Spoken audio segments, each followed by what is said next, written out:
こんにちは、マリです。DIY でキッチンのテーブルを作ってからそろそろ3年が経とうとしてます。ということは、テーブルの下に収納棚を2つ作ろうと決めてから3年近くが過ぎたわけです。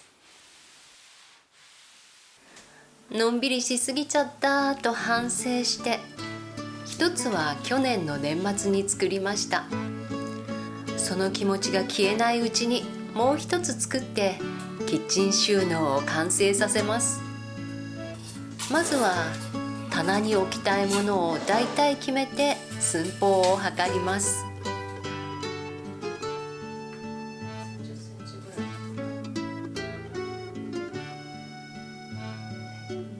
寸法が決まったら図面を描いていきます。DIY を始めた頃は図面なんて全然描けなかったんですよ。最初は下手だし描きたくないなっていう気持ちの方が強かったんですけどね。そんな気持ちをぐっと抑えて、あえて図面を描くようにしたらだんだんと上達していきました。今もすごく得意ってわけじゃないんですけどね。継続は力なり。細々とでも続けていけばなんとかなるものです。今回は3ヶ月前に作った棚の図面を参考にしたから随分楽でした。もう一つの難関は木取りの図面を描くことです。ホームセンターで板を買って必要なサイズにカットしてもらうんですけどね。どの大きさの板をどう組み合わせたら無駄が少なくて済むか頭を使いました。木取りの図面を2枚描くのに1時間近くかかりました。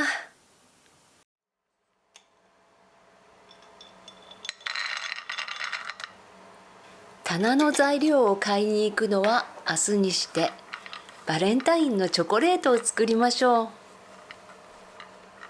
今年は久しぶりにアマンドショコラを作ります。初心者の頃の図面と同じように気合が必要なお菓子です。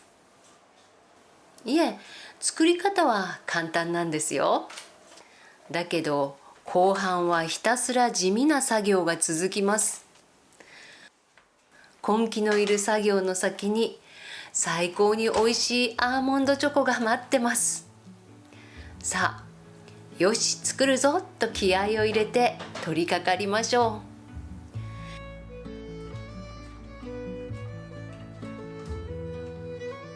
う。150g のアーモンドをローストして粗熱を取って、その間に 45g のお砂糖と大さじ1のお水を火にかけてシロップを作りますよ。ここはかき混ぜてはいけません。少しとろっとしたらアーモンドを投入。今度はかき混ぜながら熱します。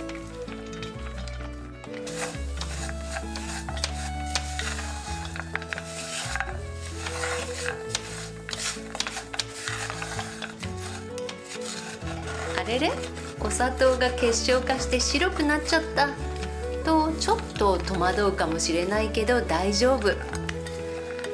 さらに熱していくとお砂糖が溶けて飴色になりました。さあ、ここで耳を澄ませますよ。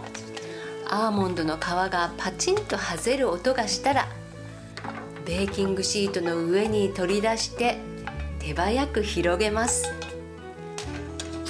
熱いからやけどしないように、でも固まらないうちに手早くですね。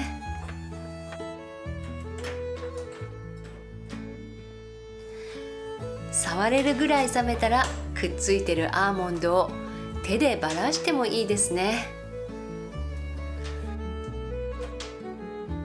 50度ぐらいにお湯を沸かして 150g のチョコレートを溶かします。板チョコを使うなら刻んでからですよ。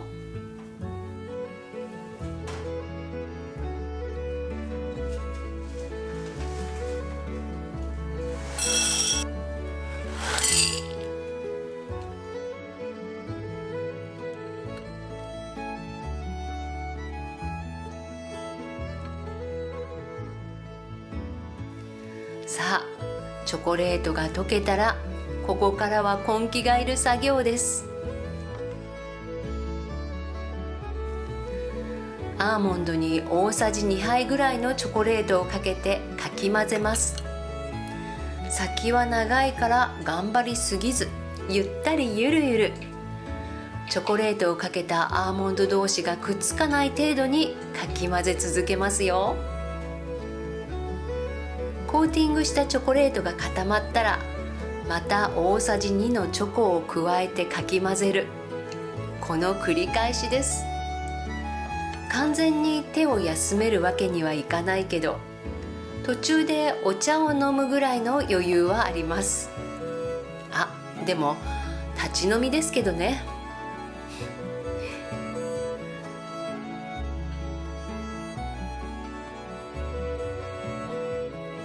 チョコレートがなくなったらこれで終わりにしてもいいんですけど、私はボウルにこびりついたチョコを溶かしてさらにアーモンドに絡めます。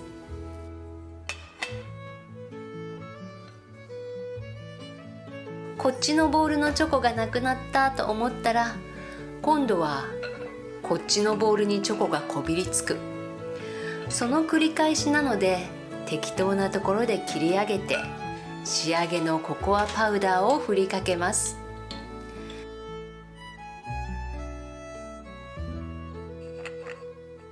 さあ出来上がりました。1時間ぐらいかかったかな。とびきりおいしいアーモンドチョコです。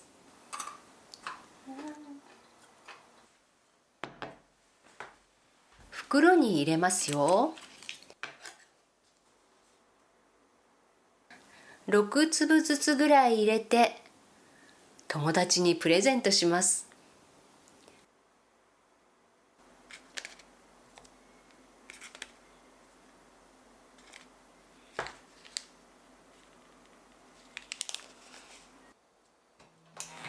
これを食べるとみんなびっくりして美味しいって言うんですよ。その顔を見てその言葉を聞くのが私は楽しくて仕方がないんです。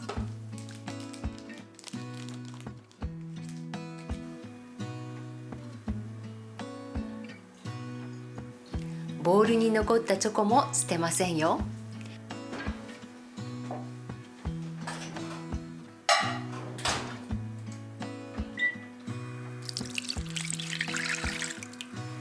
温めた豆乳を入れてよーくかき混ぜます。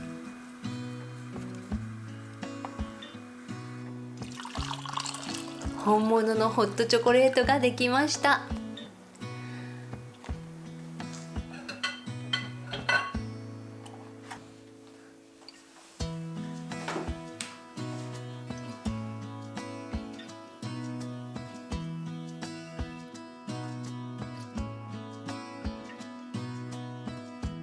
市販のアーモンドチョコとは全然違う香ばしさ。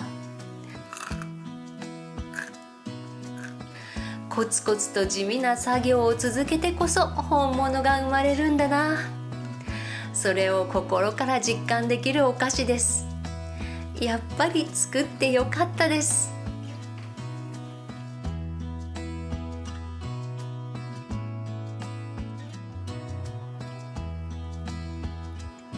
棚の材料を買ってきました。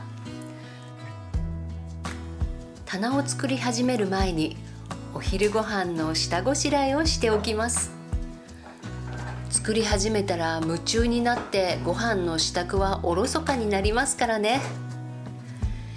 DIY 中の食事を手早く済ませるために簡単なチャーシューを作っておきましょう。チャーシューだけど焼くんじゃなくて煮るだけです。ガス代の節約になる保温調理で作りますよ。保温調理器の内鍋にお水を入れて、お酒を少々、厚めにスライスした生姜を3枚ぐらい入れますよ。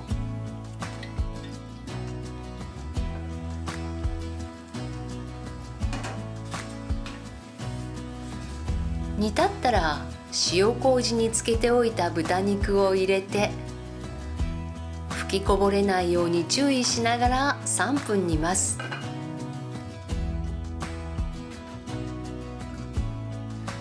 3分経って中の温度がしっかり上がったら保温調理器に移しますよ。このまま30分ぐらい置いておけば茹で上がるでしょ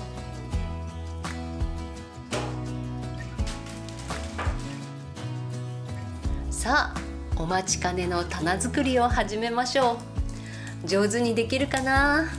ワクワクしてます。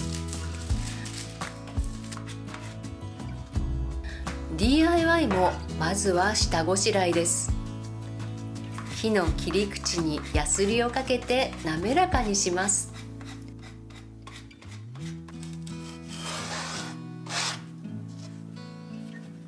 これだけで30分経っちゃいました。そろそろお肉が茹で上がる頃です。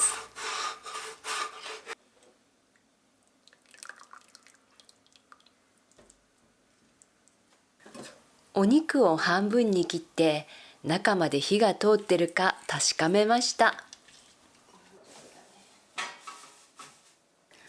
味付けはなんとお醤油だけなんですよ。ポリ袋にお醤油を入れてお肉をドーンと入れちゃいます。空気を抜いて袋の口を縛っておけばお昼にはおいしいチャーシューが出来上がりますよ。お料理と呼んでいいのか迷うほど簡単すぎるレシピです。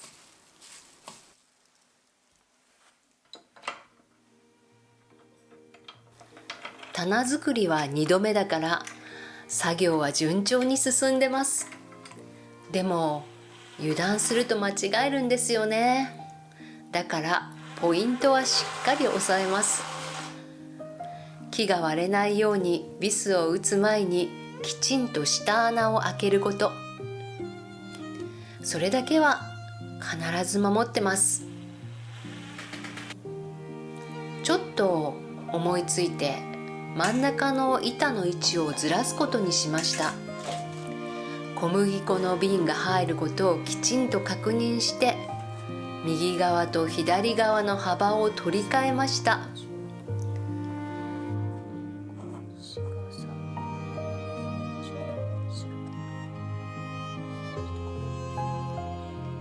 棚板を支える金具は前回裏返しにつけてやり直したから今度は間違えないように慎重に。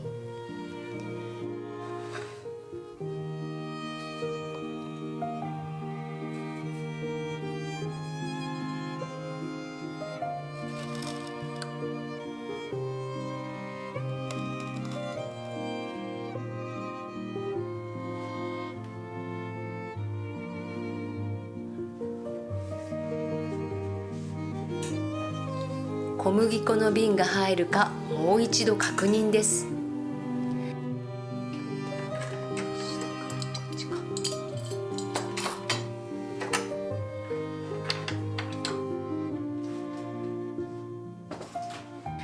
形が見えてくると嬉しいですね。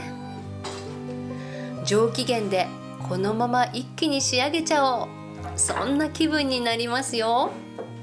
でもね、調子に乗りすぎると怪我やミスをしがちですからね。休憩も大切です。入れたかった瓶もちょうど入ったことだし、お昼ご飯にしましょう。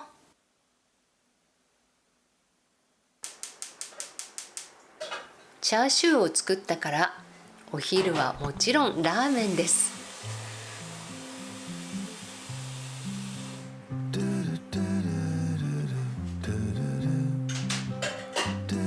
豚肉の茹で汁に玉ねぎ麹を入れます。顆粒の鶏ガラスープの素を使ってもいいですよ。そしてめんつゆを少しだけ。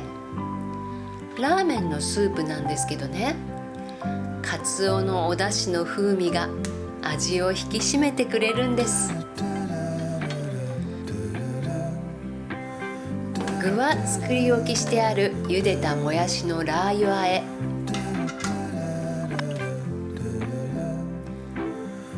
してもちろん手作りのチャーシュー。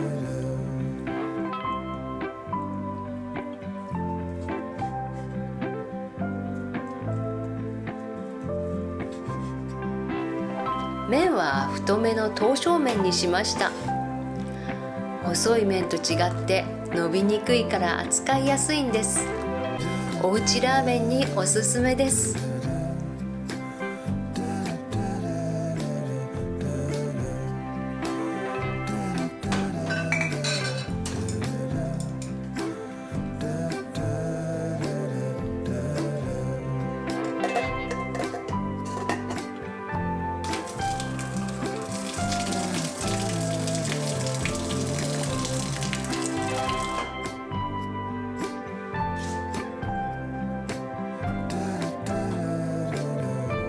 温めておいた器にスープを入れて、麺の上にもやし、チャーシュー、ネギ、海苔、ごま、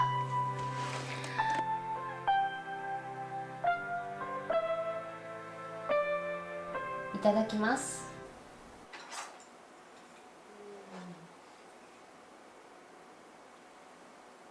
生姜が効いてて美味しいスープです。コシのある麺、程よくお醤油味の柔らかなチャーシュー。おうちラーメンとしては満点です。美味しかった。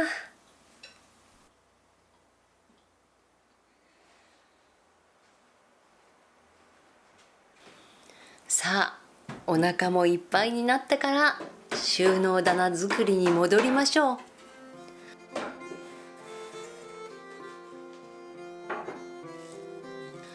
チョコレート色の蜜ろうワックスを塗りますよ。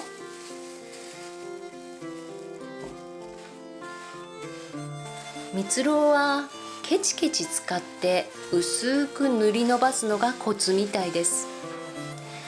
でもちょっと豪快に塗りすぎちゃいましたね。この後きれいな布で拭き取ることになりました。最初から薄塗りしてればそんなことをしなくても済んだのに、余計な手間が増えちゃいました。何事もコツコツと根気よくやるのが大切ですね。急がば回れです。反省です。テーブルに塗料がついても気にしないのは、このテーブルも同じ蜜ろうを塗ってるからなんです。ついた塗料をテーブルに薄く塗り広げれば、テーブルのお手入れも完璧です。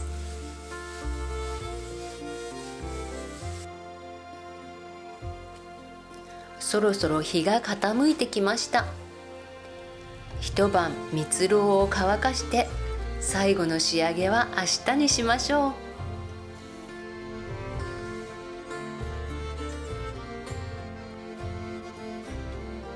おはようございます。おー、いい感じですね。塗料が乾きました。完成まであと一歩です。そう、キャスターをつけるだけなんですよ。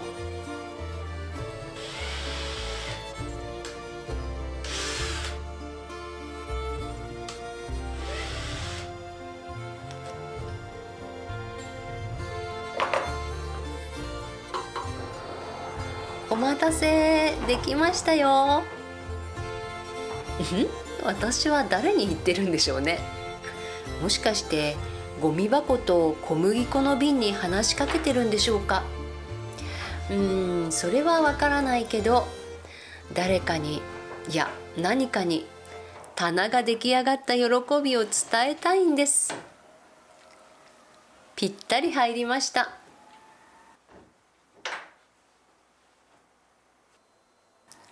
あれ、高さが違ってますね。どうして？これは想定外でした。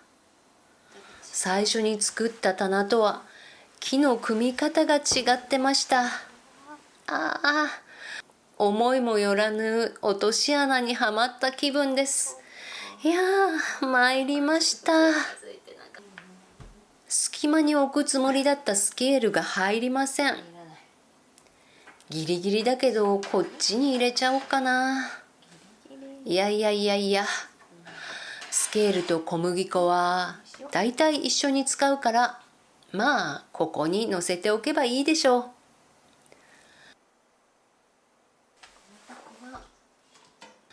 ゴミ箱を開けるスペースはバッチリです。ここには今の時期によく使うお鍋を置きましょうか。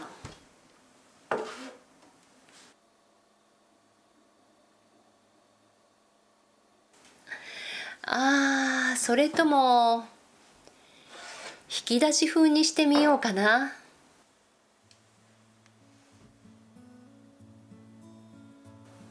ダイニングテーブルだけど食事以外の作業もするので、すぐに取り出せる場所に文房具があると便利です。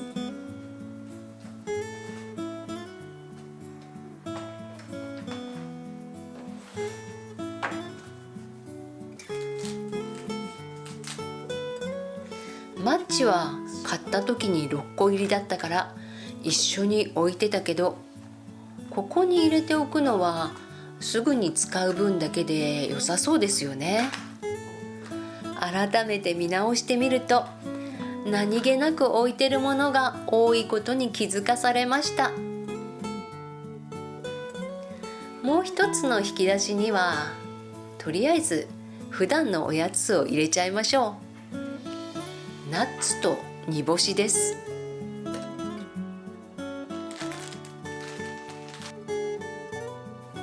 こんな感じに収まりました。ついでにシンクの脇の棚もご紹介しますね。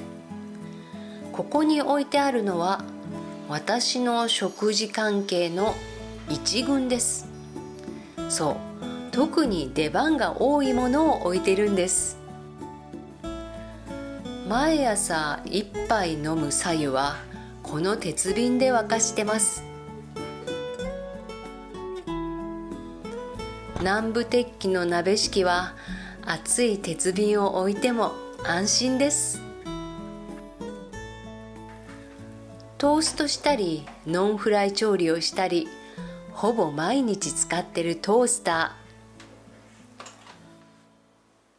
ー、ご飯が美味しく炊けるストーブのお鍋、パンや麺類は大好きだけど、もちろんご飯も炊きますよ。日本人ですからね。フードプロセッサーとハンドブレンダーの出番も多いです。使いこなすための秘訣は、しまい込まずにすぐに出せるところに置いておくことだと思ってます。ラム酒漬けのレーズンとかハーブ塩とか、ここは見直しが必要かな。ケーキクーラーと毎日使ってるトレイ、スパイスが入った引き出し、これもできるだけ使いたいから調理台の近くに置いとくといいですね。普段使いのマグカップ、お椀、お茶碗、気軽に使えるサイズの器。よく食べる納豆には必ず削りたての鰹節を入れてます。ここら辺にあるのが普段使いのお皿。冬はあったかいものを食べるから陶器や木のお皿を置いてます。夏になるとこれがガラスの器に変わるんですよ。パスタに米粉、